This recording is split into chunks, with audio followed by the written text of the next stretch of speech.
Okay. Yay! Catkin, you're live along with the 80s kids. Folks don't like that. The minute he knows! He knows he's been Camera sat shy. quite happily for minutes. Hello, everybody. It is as if we've just spent the last half an hour doing some kind of comedy routine or something, but you've all missed it at home. In fact, that is what we've done to warm up for this show. We spent half an hour doing our comedy thing.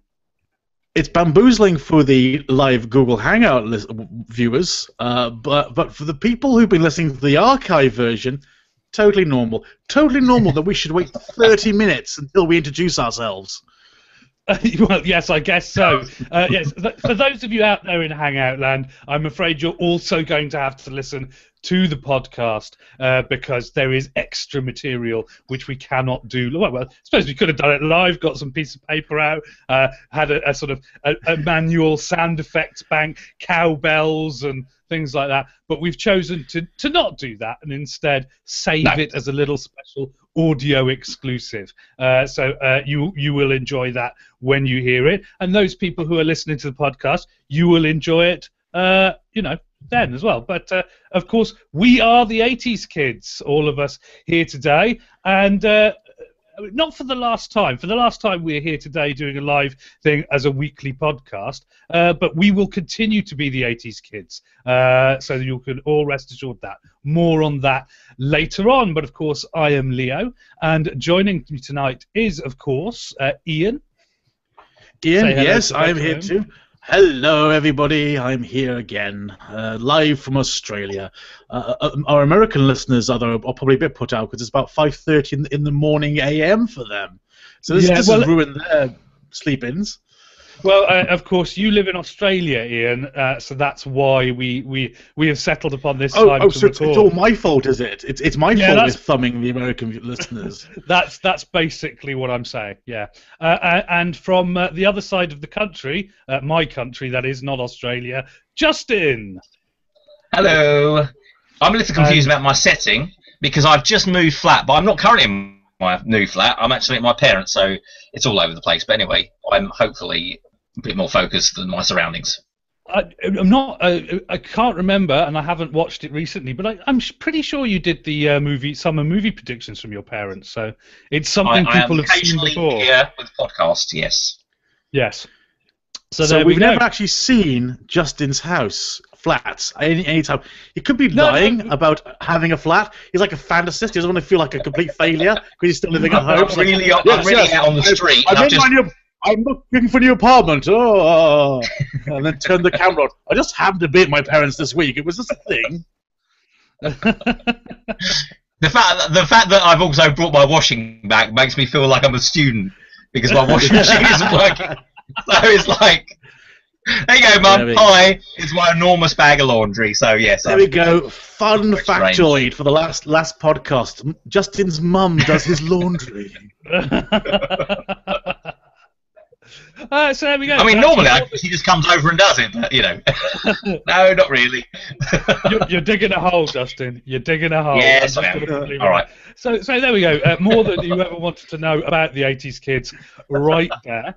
But as it is the last day of term, as it were, I came across this the other day, and I wasn't looking for it. I'm going to swear. I'm digging my own hole now.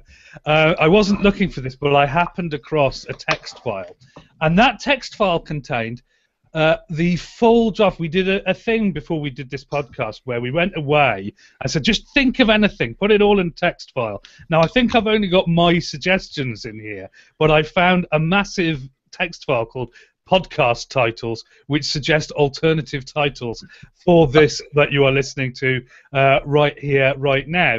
Now, at one end of the scale, we have got some rather mundane ones, because it's one of those anything goes things. So we've got World of Movies, Movie Zone, Movie Gang, and the totally uninspiring, in fact, quite frightening Movie Madness. But we do have some others. One of the ones that I saw that I thought, this could have been awkward if we'd gone with this, Leo and Ian at the movies. And then later on, with special guest Justin, all the time. So yeah, we didn't go. Yeah, it would have been more embarrassing. It would have been more problematic if my name had been in the title, owing to the amount of times I haven't been here. So we would have worked it out. We would have, and maybe Justin, and would have been fine. and Schrodinger's Justin. He's both on the podcast and not on the podcast at the same time. But we also got Invasion of the Movie Nerds. This one's rather pathetic. A to Z, the A to Z of movie nerddom, which is weird because we did an A to Z. It's there. Then we have Return of the Living Movie Nerds. I see. The Popcorn Podcast, Couch Potato Podcast. This one's really weird. Turkey, popcorn, and couch potatoes. I think you were just. It's more of a magazine show, sometimes involving poultry and. Okay, all right.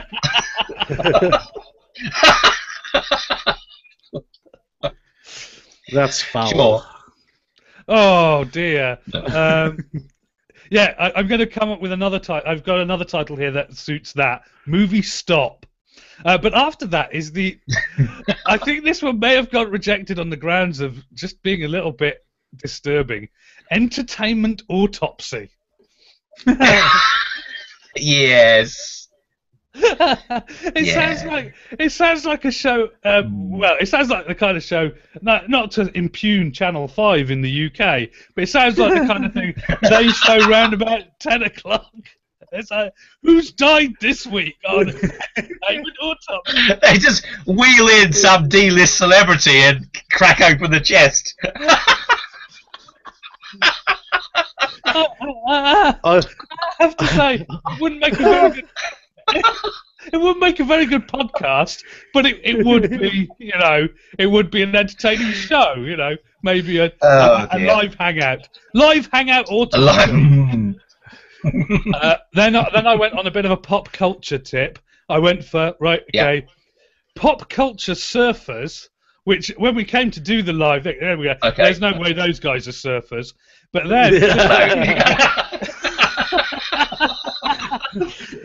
then sticking with the 80s vibe, pop culture renegades, because in the 80s people were renegades, weren't they? People have stopped being renegades. People have stopped being renegades since the 80s stopped, but back then they really did. They renegaded out. Yep. Particularly Kiefer Sutherland and Lou Diamond Phillips. Then after that, there's this one. I don't think we would ever have gone with this. Revenge of the 80s Kids. But we'll move swiftly on from that. And here's one that actually might have worked for us. The Movie Weirdos. Yes. I can see that. We can fulfill that title. I'm not quite sure whether weirdo is an upgrade from nerd. I'm not quite sure about that, but I think it's a smell difference, to be honest with you. Right. Then after that, I got a bit more imaginative with titles like Blinking in the Daylight, Turkey's Tent Poles and Tropes, The Imagination Basement. In fact, I went for The Imagination Basement. Then I went, no, let's mention ninjas. I went for Movie Ninjas. And then I liked those two so much I combined them into Movie Ninjas in the Imagination Basement. So there we go. And I am sure Ian would have loved to have announced that at the start of every or the end of every episode. Yeah, brilliant. Yes. Welcome to Movie. Well, to be fair, it would have been easier for him to introduce Movie Ninjas in the Imagination Basement than, and this is the last one I'll mention now, Contrarian Chaps Examine Motion Pictorial Content. That's obviously a translation from the Chinese edition. Well, for that, Leo, you would have to just have your moustache waxed. Yes. Yeah. And we'd have to have a grainy, flickering image, as if we were like. I'll tell you what's over. Vaudeville's over, and no mistake. So there we go. So eventually, out of all those, and then Ian, you remember a couple of the titles that you thought that you quite liked. The one I was very enamoured with, and I think Sue shot down in favour of Revenge of the 80s because she was in on the voting too, was I really like glowing rectangles because we were covering film and television and video games. So I thought, well, those come at us via glowing rectangles in the dark. And the other one that hung around for ages was video juice. So there we go. I don't quite sure what to make of that one. No, we might have got another type of clientele with that one. It sounds a little dubious. It is a bit naked lunch, isn't it? So there we go. So you didn't get to see any of those or hear any of those podcasts. You got to hear Revenge of the 80s Kids. And actually, our little thing, rated P for podcast, that was a late entry, but it happens not to be in that text file. Yeah. So there we go. I wonder, what was the deal with that? Because it was like this slogan we say at the beginning of every podcast. It's like, what's the gag with it, especially? I was always like, it's a very odd byline because it didn't really say very much about us other than we were a podcast. Yeah, I guess so, but I guess it wouldn't have worked as the title of the show, but it's just one of those filmic type things, you know, like rated R for language and nudity and blah blah blah. So you know, it's a little gag. It served us well, you know. It's a thing. Yes. We are rated P for podcast. So there we go. That is so you, as I said, you're not listening to any of those. You're listening to us, and I bet you're jolly glad of that. Or maybe you're not. Maybe right now you're like, oh, this show used to be good, and really I'm only tuning in for the finale for old time's sakes. I stopped listening sometime round about the Luc Besson skit. I bet it didn't get any better after that, because you may consider that we have in fact jumped the shark. And that is what our main topic is today, shark jumpage and all that goes with it. Here's a weird thing that I'll use to kick off the thing. I tend not to think of series as jumping the shark. I never get to a point. I either watch something or I don't watch something. I never go, oh, the hell with this, and stop watching it. Or this really went downhill after that. There's very few series where I can say this definitely went downhill after this point. And those ones where I didn't watch them in the first place. So I have a bit of a problem with that. I suppose things that I would pull out as being things that jump the shark, that I could sort of say, well, there was this point, are Buffy. I think Buffy jumped the shark. Although everybody agrees that it did, people disagree about when it jumped the shark. BSG did jump the shark, impressively, in its last episode. And so on and so forth. I mean, it's very rare you get a point, I think. Famously, Happy Days jumped the shark, being the origin of the expression. Yes. And Red Dwarf definitely jumped the shark. It's now a mere shadow of former hilarious glory, no matter how hard they try. They did try very hard in the last series on Dave to make it as funny as they possibly could be. If you have any questions about us jumping the shark, feel free to ask them in the Q&A app, which I am monitoring. Good grief, yes, I should do technical stuff. Sorry, everybody. Yes, you can address us via the medium of the Q&A app, and Ian will see those cues for which we will attempt, as long as the question is clean and decent, to provide an A. We're not fussy, we'll take anything. Oh, okay, maybe anything will go then. And if you wish to chat to us, which is slightly like Q&As, only just with chatting, I suppose, then Justin is monitoring the chat window, and I am being the cameraman. It's great, we've all got our own roles. That's what's happening here in the Google Hangout. So there we are. But why am I wearing the red shirt, though? That's a little bit disconcerting. Well... there's a cave over there. Often jumping the shark involves the departure of a major character, and Justin, short straw. So no, but does it? No, but does it? What show jumped the shark with? Oh, should we define the term properly? Because I have a slightly different. Okay. So who would like to give us the official definition of jumping the shark? A moment in time after which the television show was just not as good. Yeah, it kind of lost. Is it defined by a particular point, though, a particular thing that's happened? I mean, because with Happy Days, famously, it was the jumping the shark, from what the name comes from, sequence, where you kind of go, oh God, you've done that, and then from that point on, although Happy Days did actually come back in popularity, but it suffered in the wake of that incident. Yeah, so can you often get a point where you go, they've made a mistake here? I think that's the point of it. That's why I said. I mean, you know, some shows go through ups and downs. It's like, oh, I didn't really like what they did there.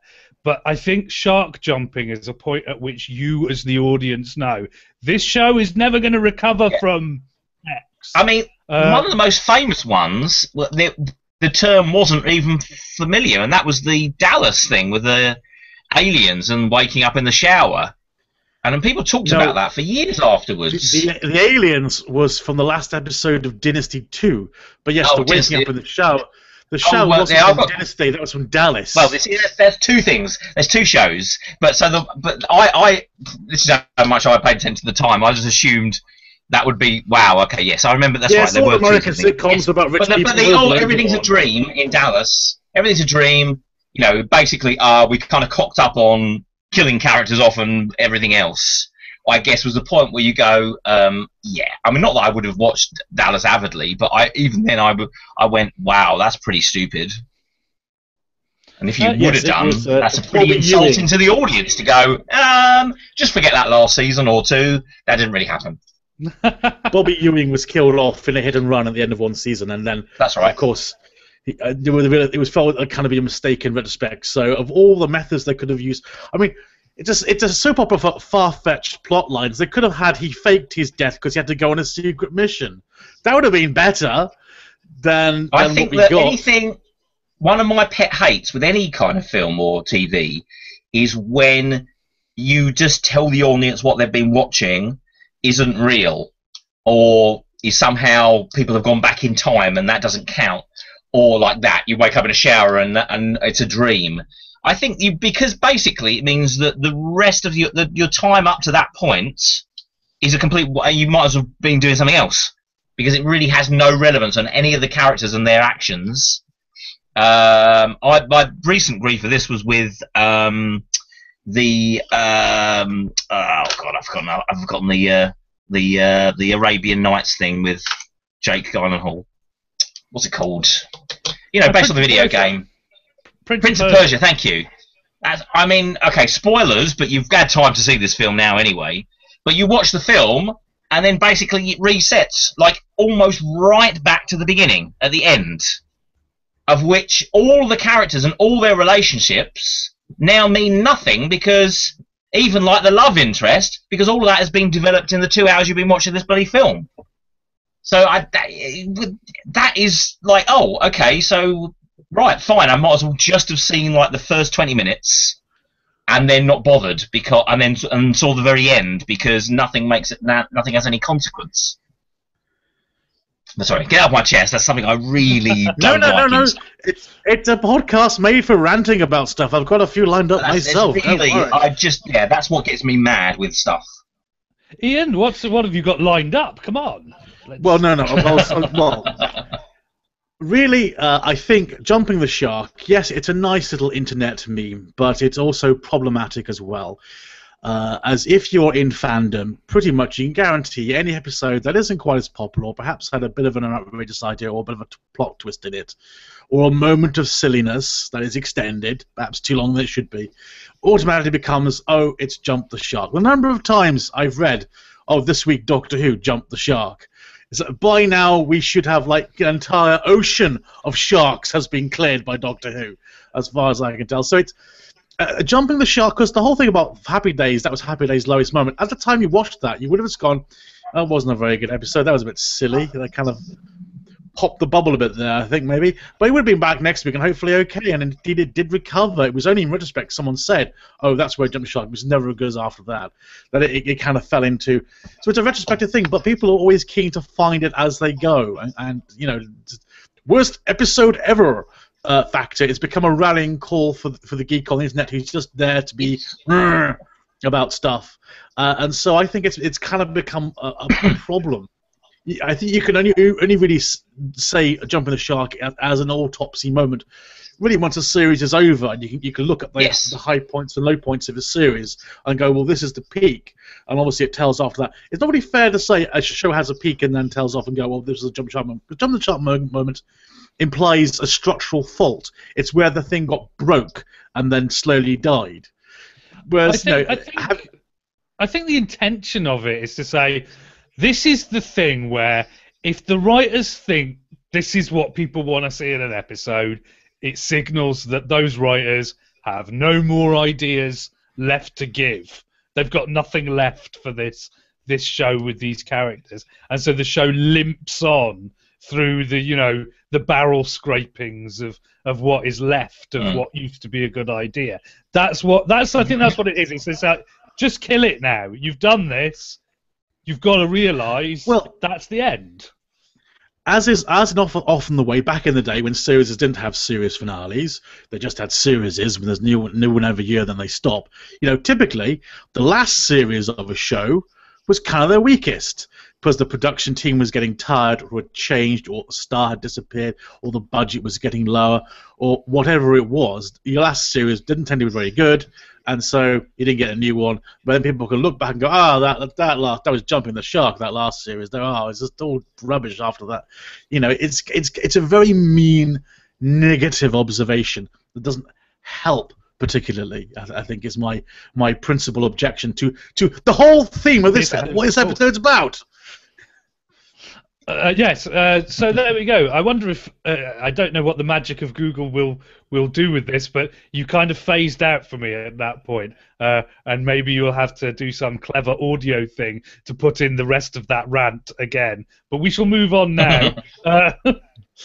You said earlier, Ian, that sometimes shows are accused of jumping the shark because of the departure of a cast member.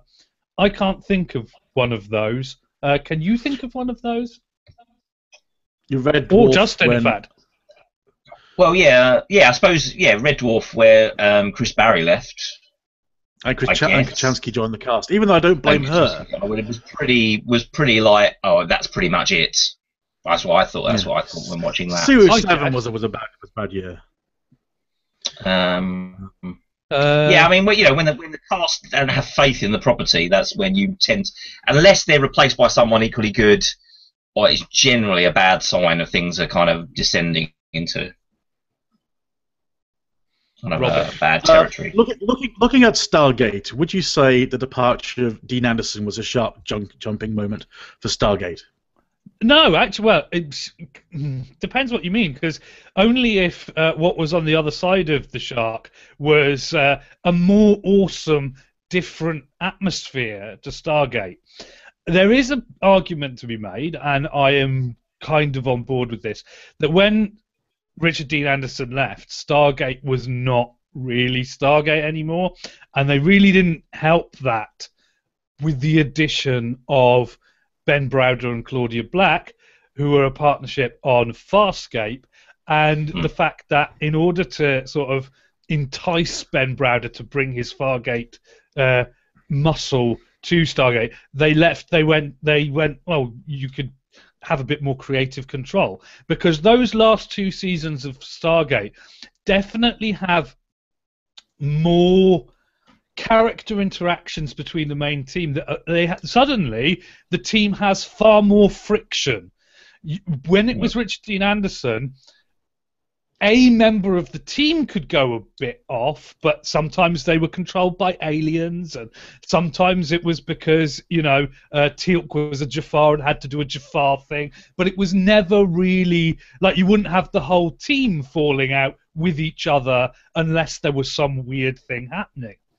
But then in the last 2 seasons, I mean, the first episode of season 9 is Ben Browder going round to many of the old cast members going, hey, you want to get the old team back together? Let's go team, like that. And I'm going, not really that bothered, to be honest. It's kind of something I've done. And it's that kind of idea where everyone can be at odds with everyone else that is far more characteristic of Farscape. So in a way, it was almost like a different show. but it didn't get worse because of that. In fact, some people I think would argue it got better because of that. So it's a bit contentious, that one. I mean, yeah, like I say, everyone agrees, I think, that Buffy jumped the shark, but the weird thing about that is that people disagree as to when it happened. Possible shark jumping moments for Buffy were the end of season 3, e.g. when she went to university, then it didn't really have anything to do. But then another shark jumping moment is season 5, episode 1, with the introduction of Dawn. People didn't like that. And then there's the end of season 6, the whole crayons thing, you know, defeating the end of season bad guy by whining at them. That wasn't seen as a good move. So yeah, I mean, people just can't. People agree that the show had a point where it had done as much as it could do and it couldn't really go much further, but they disagree with when that happened, which is kind of odd. Does anybody else have an opinion on when Buffy jumped the shark, or indeed if it did? I was always under the impression that it rallied a bit in its last series. Well, it did rally a bit, but that's the way people put it. They go, well, they try and go back to school, and they try and make it a little bit different, and they try and cheer it up a bit, but no. You know, they say it's not the glory days, which indeed it wasn't. So yeah, I mean that is one of the clearest signals. Everybody in season 6 and 7, although they kind of made a sprint for the end, they looked a little bit tired by the end of it. They were like, when did they introduce that? So when did they introduce that kind of army thing, that secret underground base thing with the experimentations? That was season 4. Oh, okay, all right. I didn't think that quite fitted the Buffyverse, the kind of science thing, personally. The initiative. Initiative, that's right. It just jarred with it a bit, because up to that point it's kind of supernatural creature of the week, and yeah, I mean, I know mad science has its place, but I didn't quite think it worked, personally. But anyway, yeah. I'm sorry. I'm just looking at TV tropes, because if you want some examples of jumping shark, there's no better place to go to. I've been looking through the examples on TV, and to be honest, there's not a lot jumping out, but there's quite a long article about when people say jumping sharks might happen. And here's cast changes is one of them. The addition of Scrappy Doo to your Scooby-Doo team is a jumping the shark moment, for example. Nice. What else? Yeah. Let's see if we get anything else going on here. Oh, yeah, it's kind of, like I said, I do feel it's just kind of a moan. It's dissatisfaction. Too many bottle episodes. Oh, yes, resolving your sexual tension. See Moonlighting kills the show. Yes, also see New Adventures of Superman, resolving or get them married. Suddenly no one's interested in watching anymore. Things like that. Other things. Too many spin-offs or sequels also can dilute your primary show. So it's I think it's very rare. I don't know. I think at this time, it's very rare for a show to actually hit that point where it's definitely beyond hope, because I think that the television companies and production companies have kind of got to a point where they know the kinds of things to do to refresh, like to give a show a chance of being refreshed. Supernatural, for example, had 5 seasons planned out by Eric Kripke, and then when it got to the end of that 5 seasons and they wanted to season 6, he went, well, I'll leave then, and he did. Right. And some people say that, oh, well, I still didn't bother to watch it, which is a great shame, because the season with the Leviathans in it is fantastic. So yeah, a show can go up and down in quality, but that's not really the point. The point of a true shark jump is that at that point, everything before the shark jump has the potential to be great, and everything after it is like, yeah, that's never gonna work out. And there are still people who do stuff like, I mean, if a show was going to jump the shark, that show would be Lost. But people were right with Lost. People were with Lost right up until the last 20 minutes, and then much the same as BSG, and then they kind of went, oh no, really, this is what's happening, oh no. No. So yeah, you can actually keep people going right up to the end, and then in those last few, that would have been quite a good ending to Lost, actually, if because they were by the sea. There was a docks area. If they'd all been summoned to the docks, and there had been Terry O'Quinn on screen jumping over sharks. This is the answer to the island mystery. Everybody, I think, would have been happy. Killer fish. Actually, looking through TV tropes, most of the examples they have here are shows that have deliberately invoked the shark. Supernatural did it 3 times, I think, apparently. X-Files has invoked a shark jumping gag as well when it killed off the lone gunman, things like that. So it's something everyone's terribly aware of. It's like I said, I'm not sure its value, but shall we analyse series is winding down or dying at all or something? Well, we kind of did a show on show finales, and I think that a little while back as a sort of presage to this. That could have been that's the thing. Did we jump the shark? And if we jumped the shark, when did we jump the shark? Ian, when did Revenge of the 80s Kids jump the shark, in your opinion? Well, that 30-minute sketch just before the start of this episode was a bit of a moment. When did we jump the shark? You know, if I can be personal for a moment, I think there was definitely, on my own personal part, a sense that after Christmas, I was like a balloon where the air was slowly going out of me. There was various issues going on at the time. The Christmas episode took a long time to do, and then coming into the new year, I think it was our 100th. I think our 100th was definitely a jumping the shark moment because we sort of celebrated our show, and then we carried on. And for me, that gave did bizarre things to my head because I immediately after that became exhausted with the schedule straight away. It was almost like I was struggling just to get to the 100th, and once I got there, I was like, oh no, I've got 15 more shows to go. How can I do this? I work every day on this podcast. I'm going mad. The turnaround is too much. And I did send to you the 2 a.m. written in the 2 a.m. in the morning email going, I can't do this anymore, Leo. I can't. My heart's not in this anymore. And I had to go off for a long drive in my car to cool down and get my brains back going, no, it's just a moment in time, it'll pass, and then we're free to, I don't know, do other things on our Saturday, like eat ice cream or something. I should say, before the show, I did ask you, I said, because you finished, everything was done about a week ago, maybe, a week and a half ago, and all we had to do is put out the shows that we'd recorded, and of course, come here to do this right now. And I said to you, what have you been doing with your free time? And how did you answer me, Ian? I said I had to do the cover for this week's show because that's been done in advance, and I said, oh, and then I did a bit of editing and I put together a compilation of all our Star Trek conversations into one handy podcast. and I was a bit like, okay, so you've been freed from the burden of editing us whiffling on about things, and the first thing you do is go, oh, I haven't got any fresh whiffling. I'll just go back to the old whiffling and recut that. I had been away from Audacity for almost a week. So Justin, for you, when did the show jump the shark? Well, once upon a time there were just 2 lovely presenters, and then someone thought it would be a great idea to have someone else. Now, don't be so disparaging about Sue. Take her back. Involved. Well, no, actually, Ian, you're on TV tropes. While Justin is considering that question for real, there's a reverse of jumping the shark, isn't there? Which there's a point at which growing the beard. Oh, as a reference to Next Gen, isn't it? Yes. Well, there we go. Obviously, our show only got better towards the end because I have, in fact, grown the beard. Really?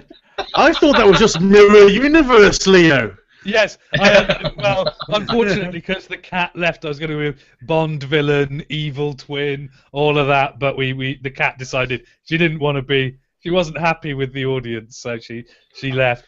But yeah, so there we go. Well, we got straight there, growing the beard. So yes, I would say, Justin, that in 1980, with the invocation of Hawk the Slayer, the Revenge of the 80 Kids grew its beard. Although Ian has his own thought about that. But yeah, so do you think we've managed to go the whole run without ever jumping the shark? Well, I mean, just about. I think we possibly have just got to the end of where it could have done, because we might have gone into some dangerous territory. If we were carrying on, what might we have done? We might have done a Shia LaBeouf retrospective. That's Mirror Universe. It would have been a Shia LaBeouf exorcism, I think, is what it would have been. You've just given me an idea for the Mirror Universe Evil Twin podcast to this, one which is entirely devoted to the works of Michael Bay and Shia LaBeouf. That's all they do every week. The Michael Bay, Shia LaBeouf duplex celebration podcast. I think that this may well come out in another format. Our twin universe. I think that's some subject that we may just explore in some other time. Interestingly, to go back, therefore, to Jumping the Shark, one of the famous ones was people often remarked that Quantum Leap had it when they introduced the evil leaper. Oh, because they were like, "Oh, you're doing that? Was this having other Quantum Leapers and they're evil? Oh, that's just rubbish. You've obviously run out of ideas." I'm not sure whether that's true or not, or whether they'd run out of ideas long before that. Burn, but yeah, there we go. So yes, so it is definitely a signal that if we're talking about evil twin versions of us, then that's probably a signal we could be calling it a day at this stage, really. I don't think that we jumped the shark because we start. Well, okay, to put that on a sort of less smug basis, we've got to have standards to start before we can jump the shark, you know, Leah. And that was kind of where I was going. We started quite low down. We can't jump. It's not physically possible for us to jump the shark because we're just about above the seabed. Yeah, no, I'm not saying that. What I'm saying is we don't jump the shark. We circle the starfish. No, all I was going to say was we started this as a bit of a laugh to just have something to do. And over time, we've just kind of got more and more into it, and therefore developed. I think you would know as you were doing it that you were just doing it and going through the motions. Like, it's never actually, personally, never been like a great chore going, oh my God, I've got to talk about this, that, and the other. If it had been like that, I guess you would have get the sense that there'd been a heyday, and now we've just got to get these bloody films finished off. We've just got to do this, that, the other, and it isn't like that. So I suppose we haven't got to that stage for me. Anyway. No, I mean that was kind of part of the point of doing the finishing at 2009 and not going beyond. First of all, we're only in 2015, so the next decade it's a bit hard to finish off at this stage. What with 4 years of it not having happened yet and all that, little things. But the other thing was that, to my mind, it's like when we began, it was like the 80s are great, 90s are rubbish, everything comes back in the 2000s, and that's not what happened in the end. No. And so for me, because it did go to a point where it was like in the 90s that we were sort of scraping around, well, I suppose this one was okay, and that one was okay. And then for me in the 2000s, I got to a point where I was like, yeah, I'm back on the horse now, everything's great, I'm going to the cinema all the time, I absolutely love my cinema visits and what have you, and this is absolutely fantastic. Not quite so much the same for you, Ian? No, well, less memories of the 2000 and cinema visits. But what is for me, what really drove home the kind of, oh my goodness, are we still doing this? Was actually because we put up a Podomatic episode, we put up a write-up as well. Now I've more or less resigned from doing write-ups because my brain's just turned to goo. But for the 90s, I was pretty much doing the write-ups then because I was posting up the episodes. And my goodness, finding things to say about some of these years, it was like, yes, it's 1996. What do you want me to say? It's these films. Jeez. We're entertaining about it. Well, I mean, the thing about it is, what I found was, when I came to do the archive, I've tagged the year shows with the films that came out that year. So if someone is surfing around the internet looking for someone who's talking about such and such a movie that we talk about in the podcast, they might find the archive. But the thing about it was, some years you went, oh, it was a year some films happened. And I was like, oh, God. And then I had to go and look up what films were in that year, because you didn't even mention what film. I was like, I can't remember what we talked about. I'd have to go back and listen to the show. It was just a bit like... So just listing the shows is actually pretty good from a search engine optimization point of view. That's what I'm saying. Thank you for that answer, Leo. In no way alleviates the pain I have to go through. I think what we've... Okay, carry on. Yeah. No. I was just going to say, on which subject, just so that you know, as you remember, back at the beginning of the podcast, I used to mention this, and recently revived is the Tales from Bridgetown blog, which I did in 2013. And to date, that has roughly 4,500 views, and that's been running since January 1st, January 7th-ish, 2013, right? The archive went up after the 100th show, so that's about 3-4 months. It has had 1,000 views. Thank you very much.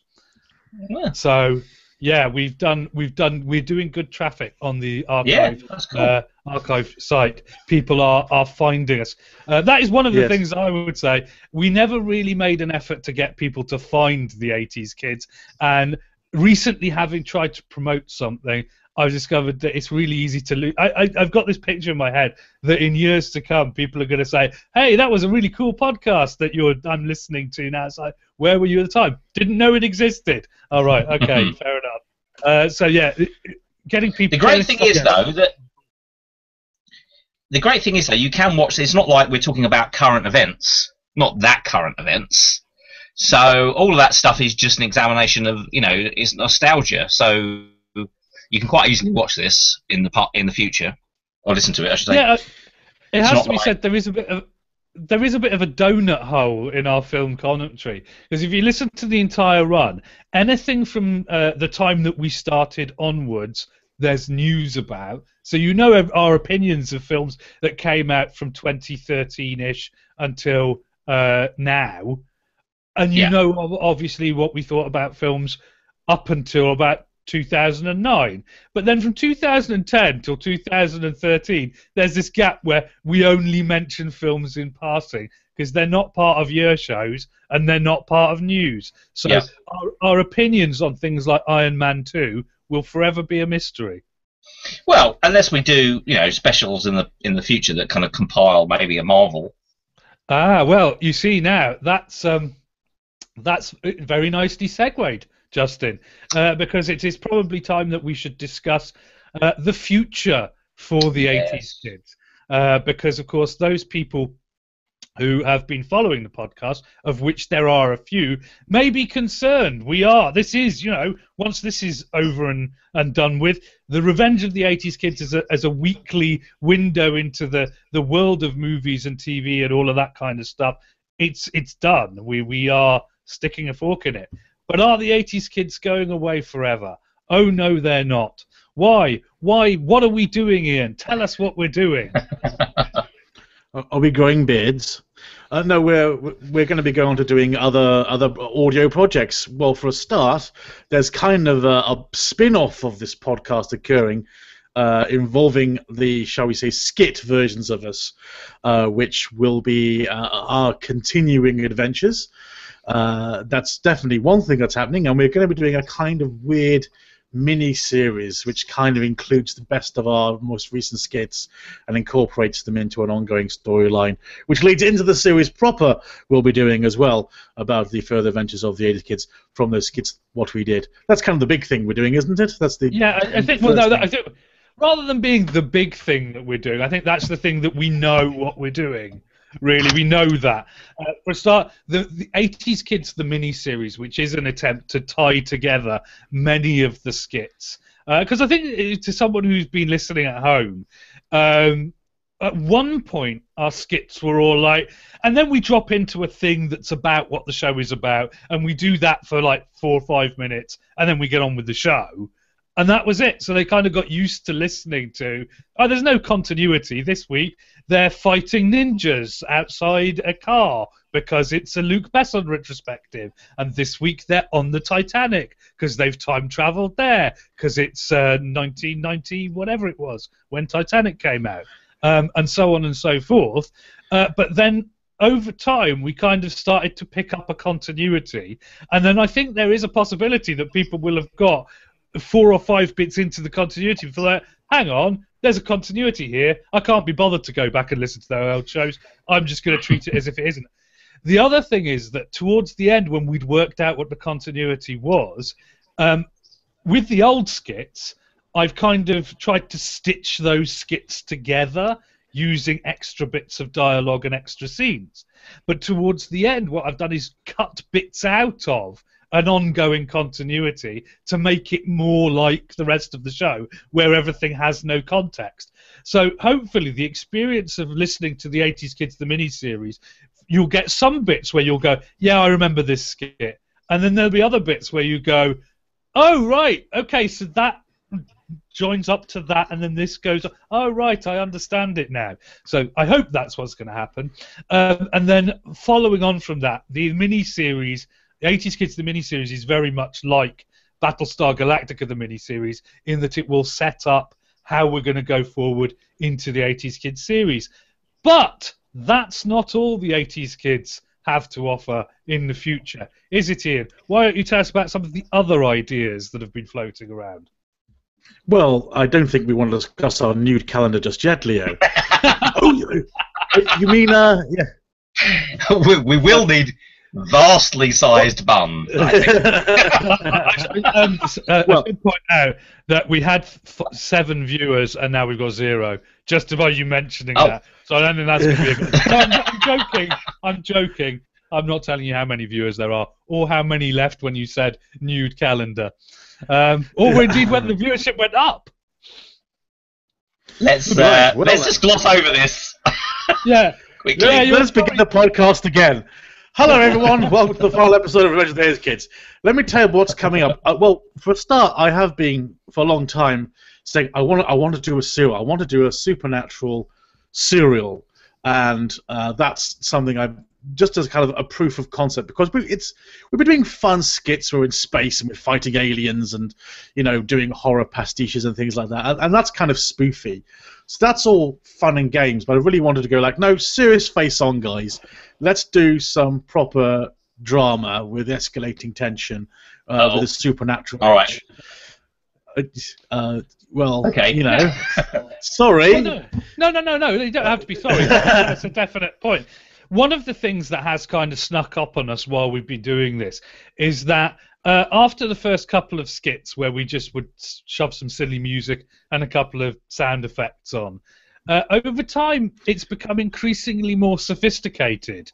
Like our audio production muscle has become more, and so yeah, okay, so it's cool. You know, the 80s Kids are going to become a dramatic entity with the odd, you know, hark back, rather than it being a non-fiction, as it were, show with some fictional bits tacked onto it. It'll become a fiction show, and occasionally we'll do like a non-fiction episode, like, of course, our obligatory roundup of the summer and anything else that comes up, probably through the medium of live hangouts and stuff. And because of the escalating production standards, it seems a shame not to use them for other things. So yeah, we just wanted to diversify. Well, yeah. Become, in a way, the 80s Kids Theatre. So there we are. I'm not sure that's the name we're going to have. We should choose something else. I didn't say that was. Pick a list of names again. Ninjas. There we go. Audio ninjas. There we go. Audio ninja renegades in the basement of imagination. Renegade repertoire. Oh dear, yes. We can work on it. It's a work in progress. That's probably going to be our new catchphrase. But it was other Justin, actually. Justin Park. I said never mention that name again. It was the friendlier, more popular of the two Justins we work with. Right, that's it. That's it. We've jumped the shark. So we have jumped the shark. Can you see this? Oh, yeah, we're just hang on. Let's put it on the main camera so everyone. That's us jumping the shark. There we go. Hey, we've jumped the shark. We are, in fact, in pictorial form jumping the shark. Anyway, sorry, Ian, you were saying about. Yes. I was talking to the less involved, more aloof Justin, who sometimes rarely appears on this podcast. And he was like, hey, let's collaborate together and do a horror audio series. And I was like, why haven't I ever thought about doing an audio drama before? I have all the tools here, and I seem to have at least the nucleus of a cast that we can build out from to do this stuff with. Why aren't I doing this as a creative outlet? Because I've got to find a creative outlet. Maybe I should go back to trying to write books again or something. But we could do audio stuff and stick it out on net and put it up on YouTube and monetize it and get fans and get people writing to us and like people saying, I can't wait for the next episode. What a cliffhanger! And really, basically, I just want people on the internet to tell me how tall and amazing I am. Really, so that's what got me thinking. I mean, other Justin's always busy writing other books, so we're always tabling our conversation about a horror series for later. But in the meantime, I was like, how about let's go do a supernatural series on my own or something in the meantime until we get our ducks in a row. So do you have any ideas, Justin, at all? Oh, now you're talking to me. Well, I'm going to need a cover, aren't I? I'm a little scared, right? Because, I'm happy to do some jokey stuff, but serious? I might have to, speak to my agent about that and. Just brush up on your thespian. Serious projects. Serious projects need. I'm sure it'll be fine. So that's fine. That's good. Yes, there'll be the village idiots wheel on every week. But no, I think it'd be good. Sounds interesting. Yeah, I mean, I think that it's definitely a thing where we enjoy doing the skits, and one of the interesting things about it is that it's actually less production time, and I think that's one of the places where it really takes its toll doing the non-fiction show, is that the sort of meeting up to actually produce something and then going through just us talking for many hours is quite taxing. Now, doing the skit is also taxing, but we're in a position where we're doing that kind of play production and doing the tidying up the other audio and cutting out all the irrelevant bits as well. So now we're going to scale it back to just produce the really the really interesting stuff. I think that's what we're sort of doing. Well, yes, I mean, considering we're doing this as a weekly show, we are making very long podcasts as a weekly show. And also a kind of quality check that I put on when I took over the editing, I think around episode 26 to 36, I can't remember quite where I started exactly. I mean, before then, I think we just kind of top and tailed it with the title music, and unless there was some specific thing we knew we had to take out in the middle because someone got a phone call or something, it just kind of went out as was. But as I went, then I trimmed out all the ahs, the you-knows, and the meanderings and conversations. You'll be surprised how much of it that there is. I cut a good 10 minutes out of every show in and I think it really did garden the audio down to a very neat package. But considering that it's a week turnaround, or rather a 5-day turnaround on every podcast, that was very crippling this year. And so I think if we were just doing like a very strict hour-long discussion podcast about something, it might be a different proposition. But the fact that we always did like an hour and 40 to an hour 30 kind of a show every week, not missing a even at Christmas time. It may be a shorter show, but it's 30 minutes of solid audio drama. So it was always it was always a very big kind of geez. There is no holiday from this. It's just kind of what's that? Who's the mythological character who's pushing a boulder up a hill all the time? It's a little bit like that. Well, that was what they got Daedalus to do for being cheeky in Greek mythology. There we go. We shall be Daedalus audio. There you go, sorted. Unfortunately, I think that there are many Daedalus presses and things like that. But as well as which, we're trying to get away from that rolling a rock up a hill kind of atmosphere. Yes, well, because we now are going to be doing focused projects. essentially our deadline's going to be when we can get it out. We may go provisionally, well, it'd be nice to get this done by such and such date. But if we don't make that date, somebody has to know about it. You know, the only clue would be the ominous silence on our website, which has failed to produce any new material for some time. You know. So there we go. Yeah. So I think that's it. Unless there is any other business, we've moved into the any other business phase of this broadcast. Is there, in fact, gentlemen, any other business, e.g., chatting or questions? Well, I think we should, have a moment just to say thanks, guys, because this has been it's something I've really enjoyed doing. I have moaned about it endlessly this last few months, I know, and I'm sorry for that.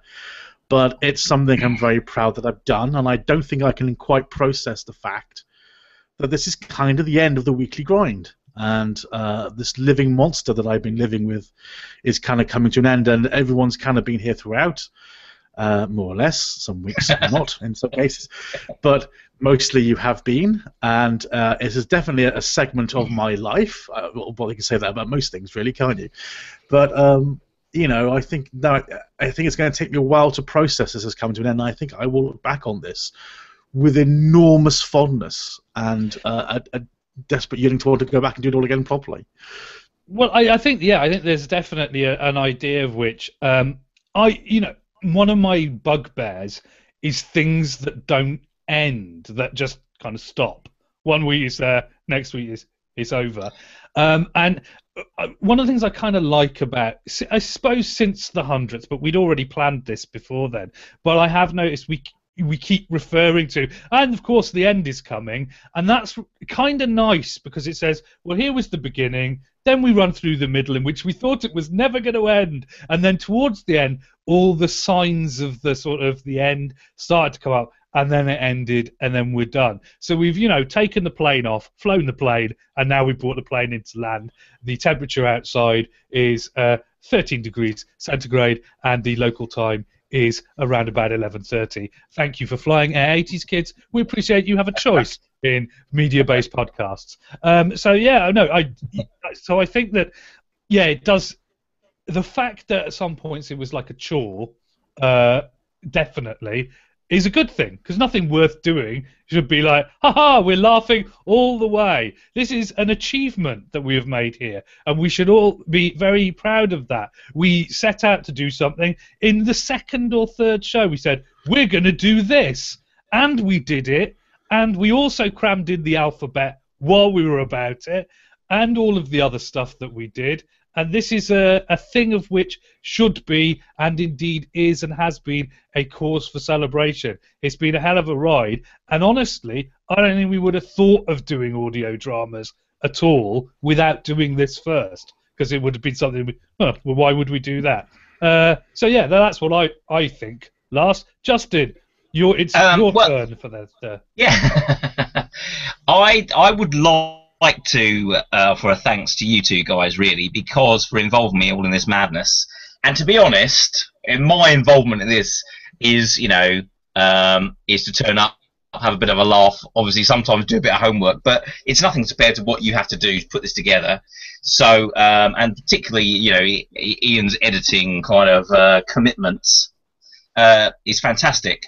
But every kind of facet. So I really enjoy doing this, and I never thought I'd be doing like audio dramas either or anything like that. Funny enough, my dad used to do this kind of stuff, not in this format, and I always thought I'd never really do anything like that. And I've really enjoyed that. I've got a lot to learn on that, but I'm looking forward to the future of it. But just for this particular show, it's been. I've rediscovered things that I'd totally forgotten about, and even I've learned new things about films that I hadn't watched. I've worked since I've met Leo. I've seen films that I would not normally have gone to see. So now I'm getting an insight into the stuff previous before that is worth checking out. So yes, it's broadened my cinematic experience, and it's a bloody good laugh, really. So yeah, I've had a great time. Yeah, I think that is one thing we should probably mention about doing a show like this. You can't help. I suddenly realised that I know a lot more about films than I did before I started. Almost by accident, you kind of osmose it. It's like it just kind when you have to talk about it, I had the same thing when I started teaching a few years ago, and I suddenly realised that I knew stuff that was just there. And it's the same thing when you see all these things and you get opinions about these films, and then you suddenly having to talk about that, you realise that wow, there's a lot of stuff stored up there. But yeah, I would like actually to take a special moment to mention Ian here, as essentially, when I started out, I was like, don't worry about it, I'll take care of it, I'll put it up. And I did literally do that. As you said, it was me. I was the one who would go, we recorded a big block of audio, I stick the theme on the beginning, I stick the outro theme on the end, and that's the lot. Like, it just goes out.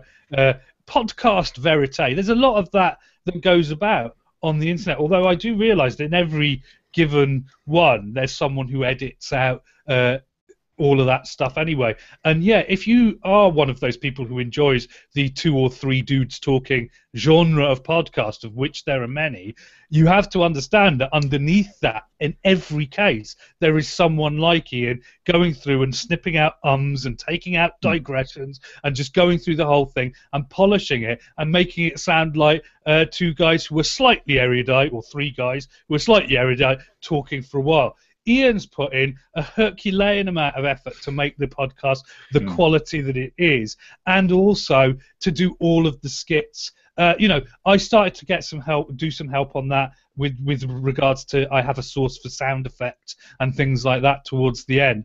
And I know there is a certain amount to which Ian just enjoys doing it, hence the fact that he's put together a Star Trek episode in his spare time.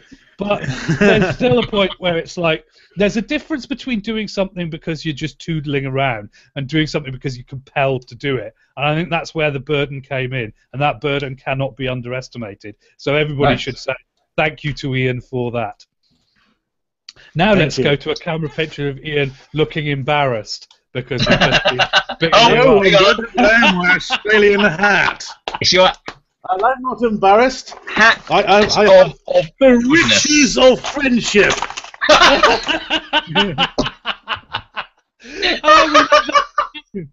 People who don't watch this live always miss out on that little show and tell, that little aspect, and the idea of us all sitting here laughing while Ian is wearing a hat which very literally has corks hanging all the way around the brim has to be the end. Ian, do you want to tell people where they might find the 80s kids and ask where their checks have gone to, or whatever? No, screw it. They have found us by now. It's a bit freaking late. But, subscribe. Tough shit, mate. You missed the train. Yeah, you can miss out a little bit about don't screw yourself. I don't want you kind of trash listening to me. But if you are interested, you can go to our Facebook page. You can find on Facebook /Revenge of the 80s Kids. And that's 80s as a number, is 80s. Please go there. It was our community hub. We used to put up links. We used to put links to our podcast there. Those links we did find interesting. But podcasts were what it was all about. And for those, you had to go to the 80s Kids at blogspot, podomatic.com. And that's 80s as in letters, CEIGHT. Oh, you know what it is. I've done it 116 times now. Yeah, that bit you don't need to go. But I don't need to go there. The archive you might want to mention. The archive we do want to go to. For the archive, you want to go to the80skids.blogspot.com, and there you will find a full archive of all our adventures waiting for you there. But if this isn't enough for you, you can hunt down individual 80s kids in such places as... well, you can find me, I would like you to find me, at patreon.com/Leo Stableford, where you can support an artist today. Well, not an artist, a writer, but you can also support artists there. It is actually pretty good fun. I'm supporting I think 5 people, and it gives you a warm glow to know that you are helping bring more creative stuff into the world. So mine is at patreon.com/Leo Stableford, and you can also find me on Facebook at Leo Stableford Author. That's my Facebook page there, so you could go and like that if you want. But you can also find the Phantom Doodler in other places on the internet. Justin, where might they find you? You can find me on my DeviantArt page, which is justinwyatt.deviantart.com. I also have a Facebook page, which is Justin Wyatt's Illustration, and you can find examples of on both of those, examples of my my personal work and some also work stuff as well. So yeah. Yeah, cool. So yeah, I mean, all joking aside, I imagine that the Revenge of the 80s Kids Facebook page, it seems silly to move somewhere else, even if we become something else. That's our Facebook page. That's where the 80s Kids hang out. So it'll be worth going there, because we'll put all our news there and liking that page. In fact, going forward, when we get to the audio drama, we may even get into the sort of shady world of boosting posts and getting other people to look at what it is we are producing. Wow, crazy stuff. And of course, the archive is where we shall put everything that has been archived, and there will be other news to come. But for now, we were the 80s Kids, and that was 35 years of cinema and television in the genres of science fiction, fantasy, action, and other things that we wanted to talk about as well, including, you know, we still have the ultimate Patrick Swayze retrospective. So, you know, you could go and check that out. I pointed someone to it just the other day. And there are many other treasures to be found in the archive of the 80s Kids. In fact, I think that the episode pictures assembled, you know, mostly by Ian, but partly by me as well, are also an archive. It's like a little art gallery of crazy 80s Kids pictures. So sometimes they're so surreal. It's like looking at a tarot card. It's like, this should be evoking some sort of symbolic image, I'm sure. Yes, yeah, I mean, you know, of the episode, one of my favourite episode images was the show about the show finales, where I'd got a picture of some people standing around with those sandwich boards on that say the end is nigh, and then pasted me and Ian onto the tops of the heads, so it looked like we were standing around in Dirty Max, presaging the apocalypse. I did it all in classy black and white. I am never going to remove the image of me dressed up as the Resident Evil figure. Yes. That is. It's only fair, Justin. It's an image no one ever needs to see me dressed as. Oh, but that red dress, Justin. Which one of us here has degrees in artwork and composition? Which one of us here has done 0 covers for the show? All right, fair enough. I guess that. Criticism. I was merely explaining my mental breakdown of seeing myself in that thing. That's all right. We're coming to the very end now. amusing. Yes. So I am going to take this opportunity to say to everyone, bye-bye, and thanks for coming with us on our crazy odyssey. And now it is time for the others to say the same. So she was to start, as ever, with Ian. Time for you to say goodbye. Farewell, my friends. Farewell from me, and farewell from my watering can of tepid water. Oh yes, we shall never forget. It's tears of meh. We'll miss you greatly. And Justin, time for you to say goodbye. It's a goodbye from me. It's not going to be the end, of course. You will have to put up with us for a while longer. But it's been fun. Goodbye. And that's about all she wrote. Bye, folks.